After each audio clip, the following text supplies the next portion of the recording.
തിരുവനന്തപുരം വെള്ളറടയിലെ പ്രിയംവദ കൊലക്കേസിൽ പ്രതി വിനോദിന്റെ സഹോദരൻ സന്തോഷും അറസ്റ്റിൽ. പ്രിയംവദയുടെ മൃതദേഹം മറവ് ചെയ്യാൻ സഹായിച്ചത് സന്തോഷാണ്. കേസിൽ ഞെട്ടിക്കുന്ന വിവരങ്ങളാണ് പുറത്തുവന്നത്. മൃതദേഹം 3 ദിവസം വീട്ടിൽ സൂക്ഷിച്ചെന്നും ദുർഗന്ധം പുറത്തറിയാതിരിക്കാൻ ചന്ദനത്തിരി കത്തിച്ചെന്നും മൊഴിയുണ്ട്. വിനോദിന്റെ മകൾ പരിശോധിച്ചപ്പോഴാണ് മൃതദേഹം കണ്ടെത്തിയത്. പ്രിയംവദയുടെ പോസ്റ്റ്മോർട്ടം ഇന്ന് തിരുവനന്തപുരം മെഡിക്കൽ കോളേജ് ആശുപത്രിയിൽ നടക്കും. വലിയ ദുരൂഹതയാണ് ഈ കൊലപാതകത്തിന് പിന്നിലുള്ളത്.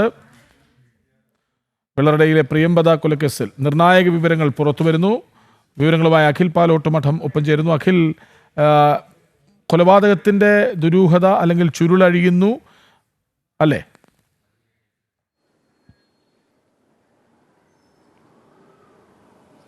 കൃഷ്ണരാജ്, കഴിഞ്ഞ ഈ മാസം 12-ാം തീയതി കാണാനില്ല എന്ന് പറഞ്ഞ് പരാതിയെ തുടർന്ന് ഒരു അന്വേഷണം ആരംഭിച്ചതിൻ്റെ പശ്ചാത്തലത്തിലാണ് ഇപ്പോൾ ഒരു കൊലപാതകത്തിൽ എത്തി നിൽക്കുന്നത്.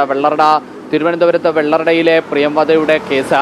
അതിൽ നിർണായകമായ ഒരു വഴിത്തിരിവിലേക്ക് തന്നെയാണ് ഇപ്പോൾ പോലീസ് എത്തുന്നത്. അതിൽ പ്രതിയായി ഇന്നലെ അറസ്റ്റ് ചെയ്ത അയൽവാസി വിനോദിന്റെ സഹോദരൻ സന്തോഷിനെ കൂടി കൂട്ടുപ്രതി ചേർത്ത് ഇപ്പോൾ പോലീസ് കസ്റ്റഡിയിലെടുത്തിരിക്കുകയാണ്. അതിൽ പ്രധാനമായും പോലീസ് പറയുന്നത് 3 ദിവസം മുമ്പാണ് ഇത്തരത്തിലൊരു കൊലപാതകം നടക്കുന്നത്. കൊലപാതകം നടന്നതിനു ശേഷം 3 ദിവസം വീട്ടിനുള്ളിൽ മൃതദേഹം സൂക്ഷിച്ചതിനു ശേഷം മാത്രമാണ് ആ മൃതദേഹം മറവ് ചെയ്തത്. അതായത് ഞായറാഴ്ച പുലർച്ചയോടുകൂടിയാണ് അത്തരത്തിൽ മൃതദേഹം മറവ് ചെയ്യുന്നത്. അത്തരത്തിൽ മറവ് ചെയ്ത മൃതദേഹം മറവ് ചെയ്യുന്നതിലേക്ക് വേണ്ടി വിനോദിനെ സഹായിക്കുകയാണ് സഹോദരൻ സന്തോഷ് ചെയ്തിട്ടുള്ളത് എന്നതാണ് ഈ ഘട്ടത്തിൽ പോലീസ് പറയുന്നത്. എന്തായാലും സന്തോഷിനെ കൂടി പ്രതി ചേർത്ത് കൂടുതലായിട്ടുള്ള അന്വേഷണത്തിലേക്ക് കടക്കാനാണ് ഈ ഘട്ടത്തിൽ പോലീസ് തീരുമാനമെടുത്തിരിക്കുന്നത്. റൂറൽ എസ്.പിയുടെ നേതൃത്വത്തിലുള്ള പ്രത്യേക അന്വേഷണ സംഘമാണ് ഈ കൊലപാതകം അന്വേഷിച്ചു വരുന്നത്. ആദ്യഘട്ടത്തിൽ മാൻ മിസ്സിംഗ് ആയി അന്വേഷിച്ചു. പിന്നീട് ഈ വിനോദിന്റെ മകൾ നൽകിയ അല്ലെങ്കിൽ വിനോദിന്റെ മകൾ സംശയം പ്രകടിപ്പിച്ചതിനെ തുടർന്ന്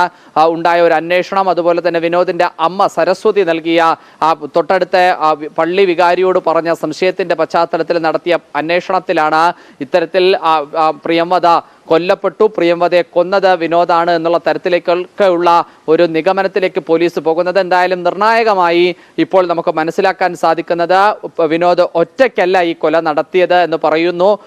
കാരണം സാമ്പത്തിക ക്രമക്കേട് ആരോപിക്കുമ്പോഴും സാമ്പത്തിക ഈ ഇടപെടലുകളൊക്കെ തന്നെ നടത്തുമ്പോഴും ഈ ഇത്തരത്തിലൊരു ആരോപണം ഉണ്ടാകുന്ന സാഹചര്യത്തിൽ എങ്ങനെയാണ് അതിന്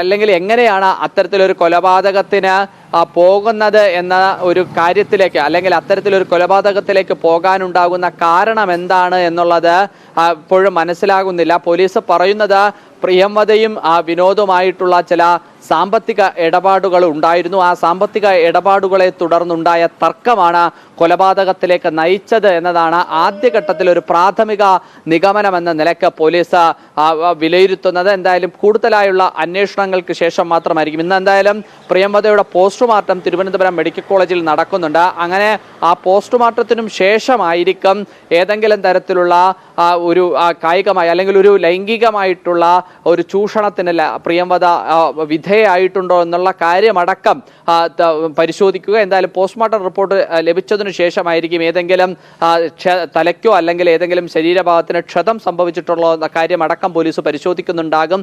എന്തായാലും ഇന്നലെ പ്രാഥമികമായ ചില തെളിവെടുപ്പുകൾ മാത്രമാണ് വിനോദിനെയും ചേർത്ത് പോലീസ് നടത്തിയിട്ടുള്ളത്. എന്തായാലും ഇന്ന് കൂടുതൽ തെളിവെടുപ്പുകൾ ഉണ്ടാകാൻ തന്നെയാണ് സാധ്യത. വിനോദും സന്തോഷും നിലവിൽ പോലീസ് കസ്റ്റഡിയിൽ തുടരുകയാണ്. എന്തായാലും ഈ കേസ് മറ്റൊരു വഴിത്തിരിവിലേക്ക് തന്നെ പോകുന്നുവെന്ന് നമുക്ക് പറയേണ്ടി വരും. കൃഷ്ണരാജ്.